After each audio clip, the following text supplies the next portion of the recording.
أعوذ بالله من الشيطان الرجيم. بسم الله الرحمن الرحيم. وإذ قال موسى لقومه يا قوم اذكروا نعمة الله عليكم إذ جعل فيكم أنبياء وجعلكم ملوكا وآتاكم ما لم يؤت أحدا من العالمين۔ اور یاد کرو جب موسیٰ نے اپنی قوم سے فرمایا، اے میری قوم، اللہ کا احسان اپنے اوپر یاد کرو جب اس نے تم میں سے انبیاء پیدا فرمائے اور تمہیں بادشاہ بنایا اور تمہیں وہ کچھ عطا فرمایا جو سارے جہاں میں کسی کو نہ دیا۔ وَإِذْ قَالَ مُوسَىٰ لِقَوْمِهِ، جب موسیٰ نے اپنی قوم سے فرمایا، حضرت موسیٰ علیہ السلام نے اپنی قوم کو اللہ تبارک و تعالی کا شکر ادا کرنے کی تلقین فرمائی، اور اس ضمن میں اللہ تبارک و تعالی کی عظیم نعمتوں کا ذکر فرمایا، اور بطور خاص 3 نعمتیں یہاں بیان فرمائی۔ نمبر 1، بنی اسرائیل میں انبیاء کرام علیہ السلام تشریف لائے۔ نمبر 2، بنی اسرائیل کو حکومت و سلطنت سے نوازا گیا۔ بنی اسرائیل آزاد ہوئے اور فرعونیوں کے ہاتھوں میں قید ہونے کے بعد ان کی غلامی سے نجات پائی۔ دوسرا قول یہ ہے کہ ملوک یعنی بادشاہ سے مراد خادموں اور سواریوں کا مالک ہونا۔ حضرت ابو سعید خدری رضی اللہ تعالی عنہ سے روایت ہے کہ سرکار علی وقار صلی اللہ تبارک و تعالی علیہ وآلہ وسلم نے فرمایا کہ بنی اسرائیل میں جو کوئی خادم اور عورت اور سواری رکھتا وہ ملک کہلایا جاتا ہے۔ بنی اسرائیل نمبر 3، بنی اسرائیل کو وہ نعمتیں ملی جو کسی دوسرے کو نہ ملی، جیسے من و سلوہ اترنا، دریا کا پھٹ جانا، پانی سے چشموں کا جاری ہونا وغیرہ۔ اس آیت میں بیان کی گئی پہلی نعمت سے معلوم ہوا کہ پیغمبروں کی تشریف آوری نعمت ہے۔ حضرت موسیٰ علیہ السلام نے اپنی قوم کو اس کے ذکر کرنے کا حکم دیا کہ وہ برکات و ثمرات کا سبب ہے۔ اس سے تاجدار رسالت صلی اللہ علیہ وآلہ وسلم کا میلاد مبارک منانے اور اس کا ذکر کرنے کی واضح طور پر دلیل ملتی ہے کہ جب انبیاء کرام علیہ السلام بنی اسرائیل کی تشریف آوری نعمت ہے اور اسے یاد کرنے کا حکم ہے، تو حضور عالم صلی اللہ علیہ وآلہ وسلم کی تشریف آوری تو اس سے بڑھ کر نعمت ہے کہ اسے تو اللہ تبارک و تعالی نے خود فرمایا، لَقَدْ مَنَّ اللَّهُ عَلَى الْمُؤْمِنِينَ إِذْ بَعَثَ فِيهِمْ رَسُولًا، یعنی بے شک اللہ نے مومنوں پر احسان فرمایا جب ان میں عظیم رسول مبعوث فرمایا۔ اس آیت میں بیان کی گئی دوسری نعمت سے معلوم ہوا کہ حکومت و سلطنت و اقتدار بھی اللہ تبارک و تعالیٰ کی نعمت ہے، اور اس کا بھی شکر ادا کرنا چاہیے، اور اس کے شکر کا بہترین طریقہ یہ ہے کہ حکومت و سلطنت اللہ تبارک و تعالیٰ کے حکم کے مطابق چلائی جائے، غریبوں کی مدد کی جائے، لوگوں کے حقوق ادا کیے جائیں، ظلم کا خاتمہ کیا جائے، اور ملک کے باشندوں کو امن و سکون کی زندگی گزارنے کے موقع فراہم کیے جائیں۔ یہاں حکمرانی کرنے والوں کے لیے نصیحت آموز 4 احادیث ملاحظہ فرمائے۔ نمبر 1، حضرت معقل بن یسار رضی اللہ تعالی عنہ سے مروی ہے کہ سید المرسلین صلی اللہ تبارک و تعالی علیہ وآلہ وسلم نے ارشاد فرمایا، جس شخص کو اللہ تبارک و تعالی نے کسی رعایا کا حکمران بنایا ہو اور وہ خیر خواہی کے ساتھ ان کی نگہبانی کا فریضہ ادا نہ کرے تو وہ جنت کی خوشبو نہ پا سکے گا۔ نمبر 2، حضرت معقل بن یسار رضی اللہ تعالی عنہ سے مروی ہے کہ تاجدار رسالت صلی اللہ تبارک و تعالی علیہ وآلہ وسلم نے ارشاد فرمایا، مسلمانوں کو جس والی کی رعایا بنایا جائے پھر وہ والی ایسی حالت میں مرے کہ اس نے مسلمانوں کے حقوق غصب کیے ہوں تو اللہ تبارک و تعالیٰ اس پر جنت حرام فرما دیتا ہے۔ نمبر 3، حضرت اما عائشہ صدیقہ رضی اللہ تعالی عنہا فرماتی ہیں، حضور عالم صلی اللہ علیہ وآلہ وسلم کو یہ دعا فرماتے ہوئے سنا، اے اللہ، میری امت کا جو شخص بھی کسی پر والی اور حاکم ہو اور وہ ان پر سختی کرے تو بھی اس پر سختی کر، اور اگر وہ ان پر نرمی کرے تو بھی اس پر نرمی کر۔ حضرت ابو مریم ازدی رضی اللہ تعالی عنہ سے روایت ہے کہ رسول اللہ صلی اللہ علیہ وآلہ وسلم نے ارشاد فرمایا، جسے اللہ تبارک و تعالی مسلمانوں کے کسی کام کا والی بنائے اور وہ ان کی حاجت مندی، بے کسی اور غریبی میں ان سے کنارہ کشی کرے، تو اللہ تبارک و تعالی اس کی حاجت مندی، بے کسی اور غریبی میں اسے چھوڑ دے گا۔ حضرت عمر بن عبد العزیز رضی اللہ تعالی عنہ کی زوجہ محترمہ فرماتی ہیں، جب آپ رضی اللہ تعالی عنہ مرتبہ خلافت پر فائز ہوئے تو گھر آ کر مصلی پر بیٹھ کر رونے لگے،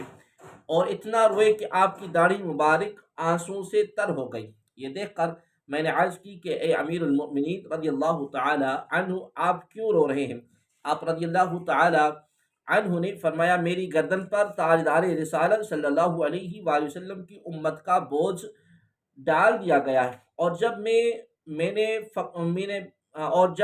میں نے بھوکے، فقیروں، مریضوں، مظلوم، قیدیوں، مسافروں، بوڑھوں، بچوں اور عیالداروں، الغز پوری سلطنت کی مصیبت زدوں کی خبر گیری کی کے بارے میں غور کیا، اور مجھے معلوم ہے کہ میرا رب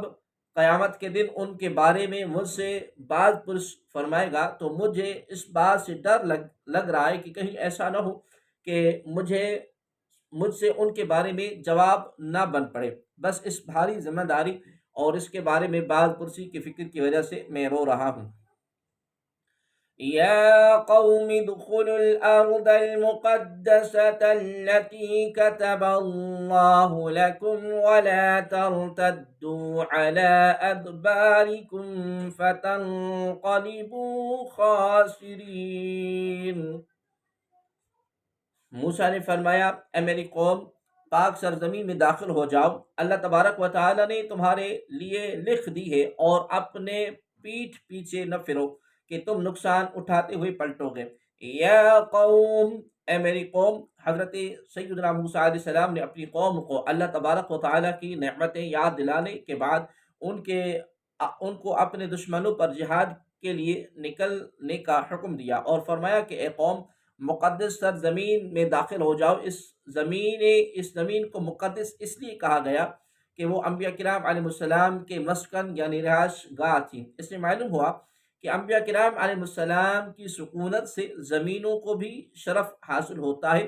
اور دوسروں کے لیے باعث برکت ہوتی ہیں۔ قلبی سے منقول ہے کہ حضرت ابراہیم علیہ السلام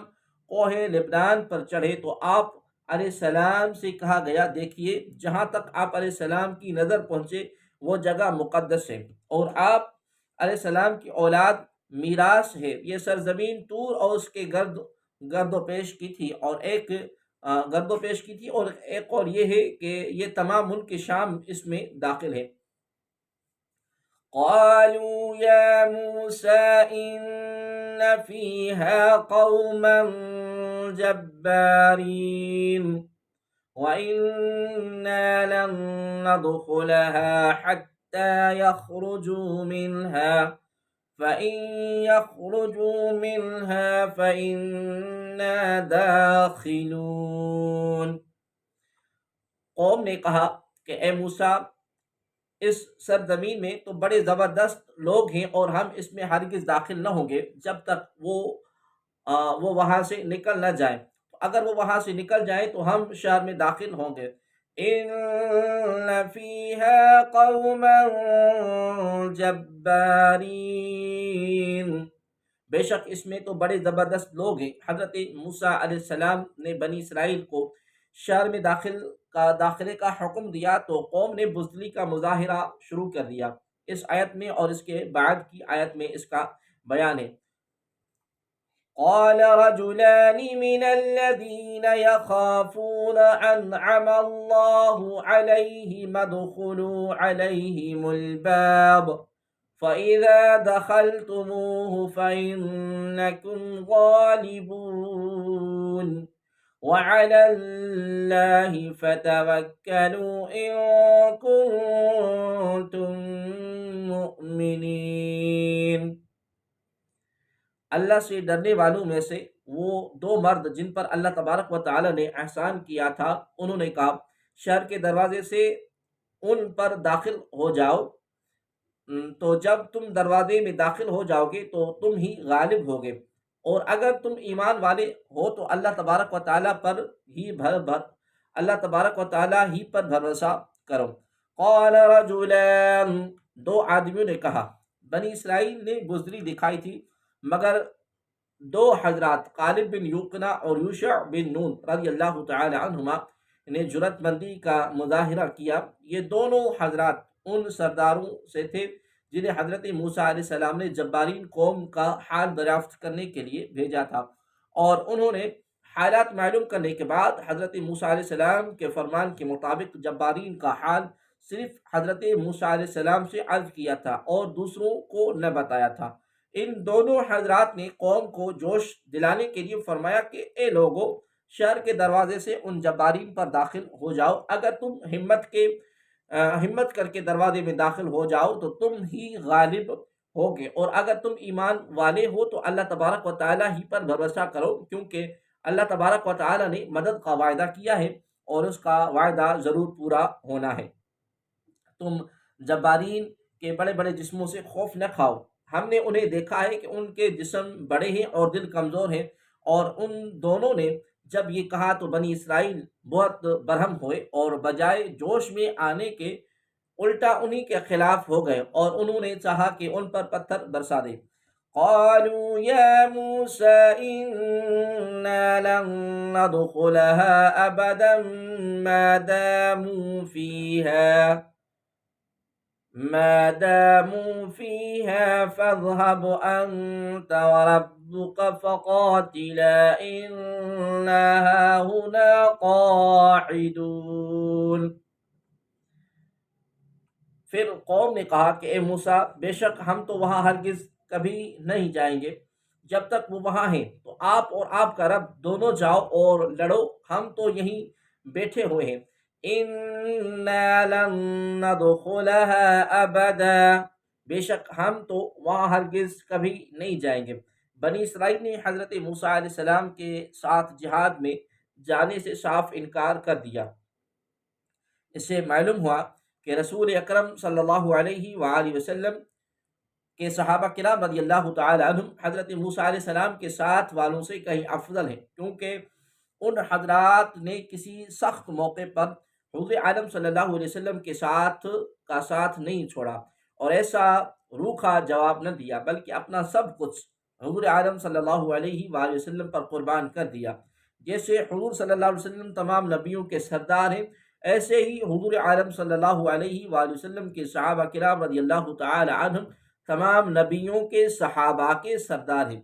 صحابہ کرام رضی اللہ تعالی عنہم کی جانساری کے بارے میں جاننے کے لیے یہ واقعہ ملاحظہ فرمائے کہ جنگ بدر کے موقع پر سرکار علی وقار صلی اللہ علیہ وآلہ وسلم نے صحابہ کرام رضی اللہ تعالی عنہم سے مشورہ فرمایا، تو حضرت سعد بن عبادہ رضی اللہ تعالی عنہ نے کھڑے ہو کر عرض کی، یا رسول اللہ صلی اللہ تبارک و تعالی علیہ وسلم، آپ صلی اللہ علیہ وسلم ہماری رائے معلوم کرنا چاہتے ہیں؟ اس ذات کی قسم جس کے قبضے قدرت میں میری جان، اگر آپ صلی اللہ علیہ وسلم ہمیں سمندر میں کود جانے کا حکم ارشاد فرمائے تو ہم اس میں کود جائیں گے۔ انصار کے ایک معزز سردار حضرت مقداد بن اسود رضی اللہ تعالی عنہ نے عرض کی، یا رسول اللہ صلی اللہ تبارک و تعالی علیہ وسلم، ہم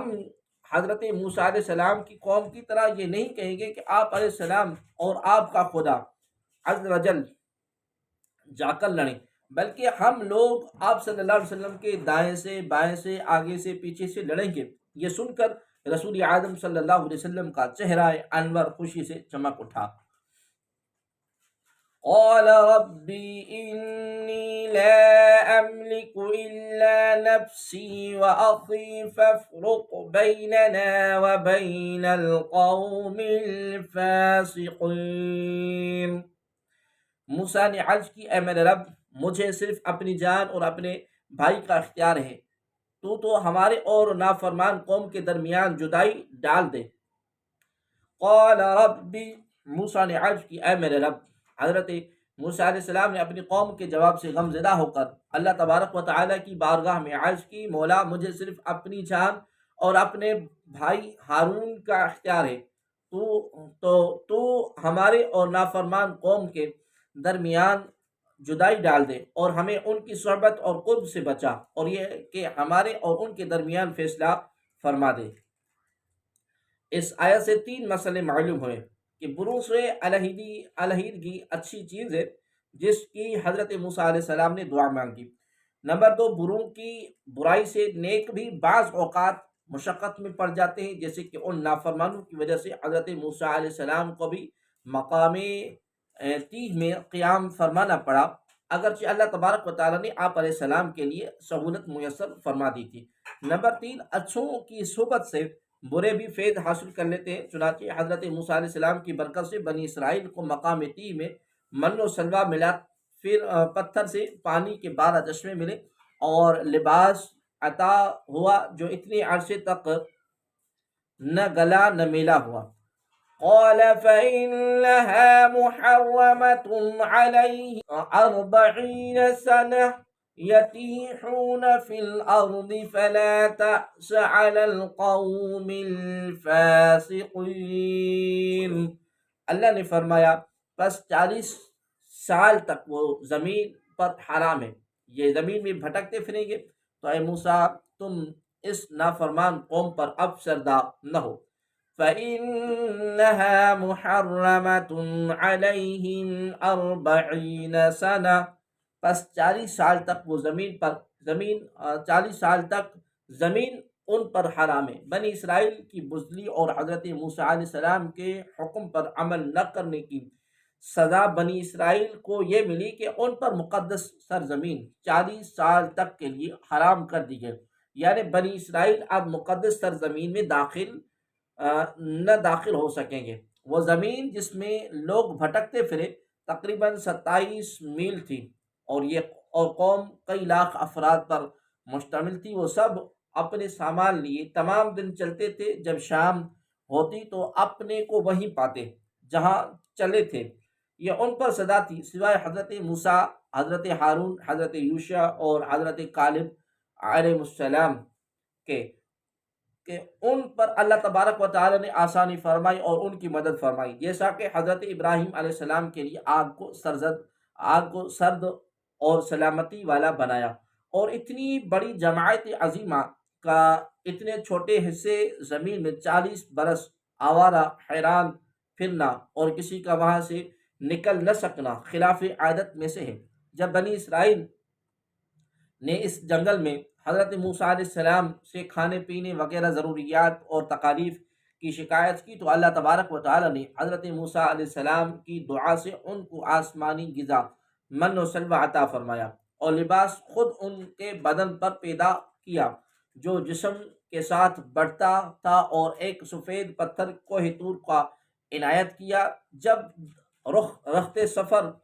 اتارتے اور کسی وقت ٹھہرتے تو حضرت موسیٰ علیہ السلام اس پتھر پر عصا مارتے، اسے بنی اسرائیل کے 12 گروہوں کے لیے 12 چشمے جاری ہوتے، اور یہ سایہ کرنے کے لیے ایک بادل بھیجا، اور میدان تیہ میں جتنے لوگ داخل ہوئے تھے ان میں سے جو 20 سال سے زیادہ عمر کے تھے سب وہیں مر گئے، سوائے یوشع بن نون اور کالب بن یوکنا کے، اور جن لوگوں نے ارض مقدسہ میں داخل ہونے سے انکار کیا ان میں سے کوئی بھی داخل نہ ہو سکا۔ اور کہا گیا کہ تیہ میں حضرت ہارون